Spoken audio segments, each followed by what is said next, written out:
Welcome back to Toast, ladies and gentlemen.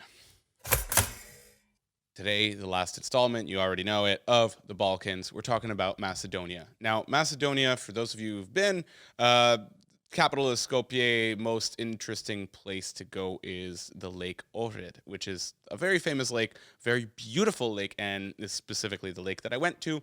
I didn't really go to the capital, but I'll talk about it in transition because most of this story is actually about leaving Ohrid. So I got to Ohrid by hitchhiking, so I thought that I was going to leave by hitchhiking as well, but that didn't stop me from enjoying the town.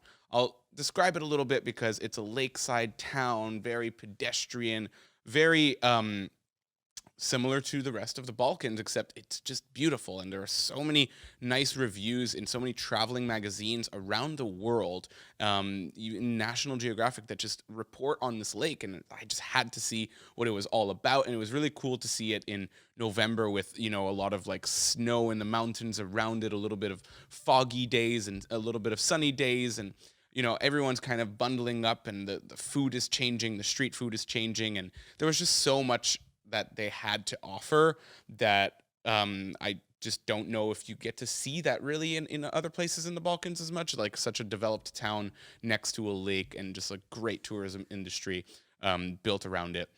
And I had a lot of fun there. I met a friend who then, met up with me in different countries, which is really cool when you get to kind of do that intertwining trips a little bit without needing to necessarily travel together.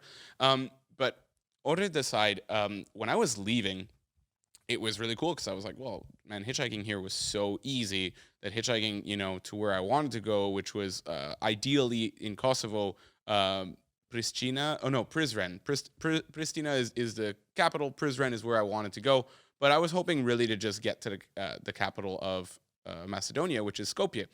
And so I kind of set out to the only road that leaves Ohrid, and I just kind of had my thumb out and I was waiting there for an hour. And sometimes, that's what happens. You just sit there for an hour and then you just get a ride that takes you directly there. So I was hoping the more I waited there, the more, I was going to hit that guy who was going straight to the capital and was going to just bring me there and make my life really easy. And I'm pretty sure I hit the money because once the guy who did pull over, picked me up, he was so nice. He stopped at the first gas station and he just got me things. Like he got me a croissant, he got me some like chocolate milk or something, and there was another thing that he got me. I don't remember. He got me three things, and I was pretty happy because I'm like, wow, it's like I'm just trying to hitch a ride, and this guy's actually buying me things. Like the generosity of this Macedonian is really insane. But yeah, he seemed to be a really nice and interesting person, and it got just so much more interesting as that hitch continued because that whole region of the Balkans is very mountainous, like hills and things like that. I've already told it to you if you didn't already know it. There's just a lot of hills and not the best roads because they don't have all of the money and infrastructure for that. But this guy was speeding his life away. Like he was taking these turns where we were like skidding and it was raining, it was like really bad conditions for it. And he's taking these like blind turns, like going really fast. And I was getting pretty nervous. And at some point he just like, turns around, or he lights a joint actually. And he turns around and he asks me if I want to take it. And like, I don't know. Obviously, I say yes because I was freaking out on his driving, and I was hoping that maybe the weed would calm him down a bit. Because I don't know about you if you drive, but if I know that if I'm driving and I'm stoned, then I tend to drive 20 below the speed limit, and I'm taking it real easy because I'm in no rush to get anywhere. I'm just enjoying the moment, just having a good time. That guy didn't slow down, but it was really interesting because then he started popping up with this conversation about like, are you religious or do you believe in the church? And I'm not very religious. I believe in the principles of religion, the rules and things that they kind of teach you how to live a wholesome life and how to enjoy what you have and not necessarily want too much more. And pretty much all religions across the board teach you good values. So I appreciate that. And I told him I'm not necessarily religious. I don't believe in one specific God or set of rules or whatever. I don't want to discriminate against one, especially because I don't know which one he is. Most likely Orthodox, right? But I don't know. And he starts telling me this story about his son And this is the entire time he's like speeding and taking turns and skidding, and it's rain, and he's looking at me in the like rear view mirror, and I'm just like, I just wish this guy like kept his eyes on the road. Please, help me, God. I'm getting religious right now by you talking to me. And he starts preaching to me, saying that his son was sick, but he didn't know what his son had. And he brought his son to hospitals, and they said that he's not sick, but he's like, I know that my son is sick. Now, I already started having my doubts, because I said, well, how do you know that your son is sick if the hospitals are saying there's nothing wrong with him? Maybe, I don't know, what does your son feel like? How does he feel sick? Maybe he's just tired or something. But I didn't want to doubt the guy, so I said, okay, so what did you do? And he said that he brought his son to a church after, and he's like screaming this at me. Like, he's not like angry, but he's like screaming with like passion, so much fire. I mean, this guy had Goku, like from my shirt over here. He had the passion of Goku, Son Goku, just like yelling at me, like the fact that the church was able to like cure his son.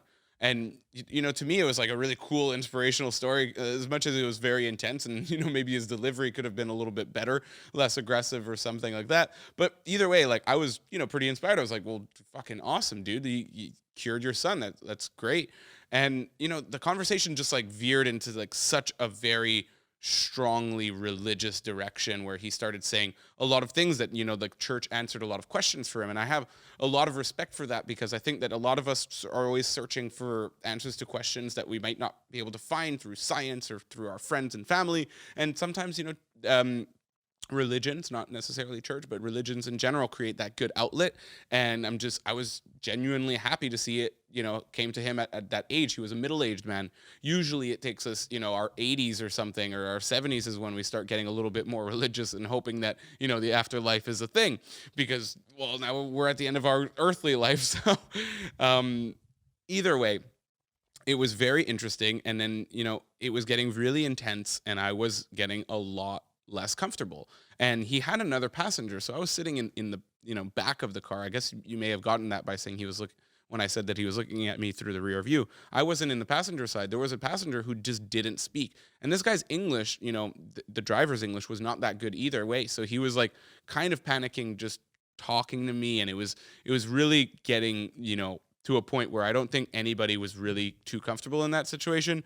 And so he said that he had to do some errands, and he just dropped me off, wherever I was. And it was fine. I was honestly super happy to get out of that car. But, it's one of those things when you're hitchhiking that it's kind of shitty to just get dropped off in the middle of nowhere. You don't know where you are. You don't know how you don't even know if you're like still on the right road towards the capital or towards wherever you're trying to go. Luckily I just continued hitchhiking and nobody stopped. But then at some point a bus passed by, and I said like, yo, like, call the bus down. Where are you going? And they were going to Skopje, which is a capital. And so I just, hopped on that bus. Why not? I went to the capital, and everybody told me Skopje is not really worth staying in. It's like, it's not that it's bad. There's just nothing there aside from a bunch of like statues. And I'm like, it doesn't sound too bad. A bunch of statues. I got like statues. They're like, yeah, but like a little bit much. So Macedonia really has this like pride about being Macedonia and being, the origins of a lot of different people, including, well, Alexander the Great, because we know that he comes from Macedonia. Now, whether it comes from Fyrom, former Yugoslav Republic of Macedonia, or Greek Macedonia, which is a province very close, but it's in Greece, I'll let you guys decide. I'm not going to get into that. I don't really care. But there was the most massive, oh my God, sculpture I've ever seen in my life. Like I can't even describe how big it was. It's just like, picture like an obelisk. Picture like the Great Pyramid of Giza, and just like right there in the middle of like huge square, it was like Alexander the Great on a horse. And it was glorious. It was just amazing to like. I was just walking through Skopje, like I was going to another bus station. Like that bus dropped me off at one station. I was going to another bus station. I said, fuck it. I'm going to go straight to Prizren, which is where I wanted to be anyways. I had a friend from a hostel from Albania that was waiting for me and everything.